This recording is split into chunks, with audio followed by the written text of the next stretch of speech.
Record বৃষ্টিতে চট্টগ্রাম যেন ডুবন্ত এক নগরী। গেল সপ্তাহে দুদিনের বৃষ্টি ছিল 4 দশকের সর্বোচ্চ। এমন আকাশভাঙা বৃষ্টি যদি ঢাকায় হতো, কি হতো এ রাজধানীর পরিস্থিতি?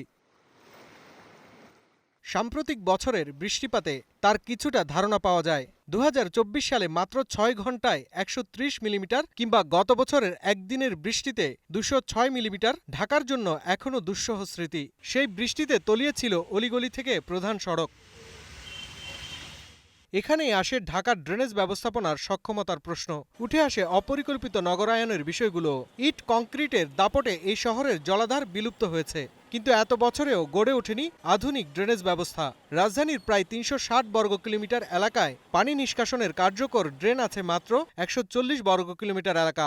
যেটুকু আছে সেটাও আবার ময়লা আবর্জনায় অচল প্রায়। ২০০ মিলিমিটার বৃষ্টিপাত তো পরের কথা, ৫০ মিলিমিটার বৃষ্টিপাতই কিন্তু ঢাকায় আমরা দেখছি যে পানি নামার কোনো জায়গা নাই, পুকুরগুলা নাই, জলাশয় জলাধারগুলা নাই, কৃত্রিম ড্রেন সেটা অর্ধেকের বেশি পরিপূর্ণ থাকে। বিশেষজ্ঞরা বলছেন, অপরিকল্পিত নির্মাণ, বর্জ্য এবং সমন্বয়হীন উন্নয়ন প্রকল্প পরিস্থিতিকে করছে জটিল। তবে বেদখল খাল উদ্ধারকেই বড় সমাধান হিসেবে দেখছেন তারা।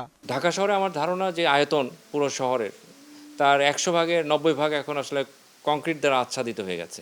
এই যে বৃষ্টি হচ্ছে, ন্যাচারাল তো একটা ড্রেনেজ সিস্টেম থাকার কথা। ক্যাচমেন্ট ধরে ধরে সলিউশন করতে হবে। আমি সব ক্যাচমেন্টে অল্প অল্প সলিউশন করলাম, এতে আমি কোনো ক্যাচমেন্টে আমি জলাবদ্ধতা দূর করতে পারবো না। ঢাকাকে বাঁচাতে খাল জলাশয় উদ্ধারকেই সর্বোচ্চ গুরুত্ব দিচ্ছে রাজধানী উন্নয়ন কর্তৃপক্ষ রাজুকো।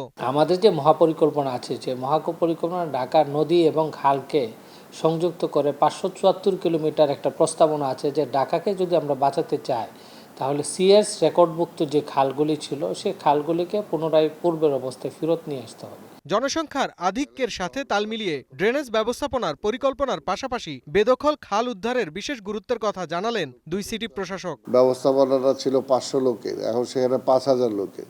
তো সেই জায়গায় তো সেই ড্রেনেজ ব্যবস্থা কার্যকর না, তাই কাজে এগুলোতে নতুন করে আবার ঢেলে সাজানো হচ্ছে। খালগুলো আছে একদম অব্যবস্থাপনা এবং অবৈধ স্থাপনা সবচেয়ে বেশি থাকার কারণে সেখান থেকে যেই পানিগুলো অপসারণ বা নিষ্কাশন হয় না, সেই খালগুলোকে আমরা ফাইন্ড আউট করেছি। সেগুলো আমরা এক একটি করে খালগুলো উদ্ধার করব। ড্রেন পরিষ্কার, নতুন ড্রেন নির্মাণ এবং আধুনিক বর্জ্য ব্যবস্থাপনা নিয়ে কাজ চলমান রয়েছে বলে জানায় সিটি কর্পোরেশন।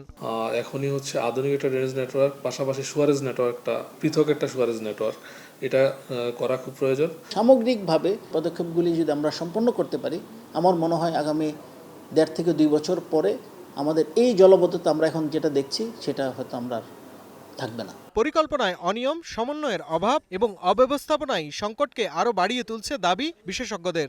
এখনই কার্যকর ব্যবস্থা না নিলে ভবিষ্যতে বৃষ্টিপাত এই শহরে আরও ভয়াবহ বিপর্যয় ডেকে আনতে পারে। শাহরিয়ার বাঁধন, ওয়ান নিউজ, ঢাকা।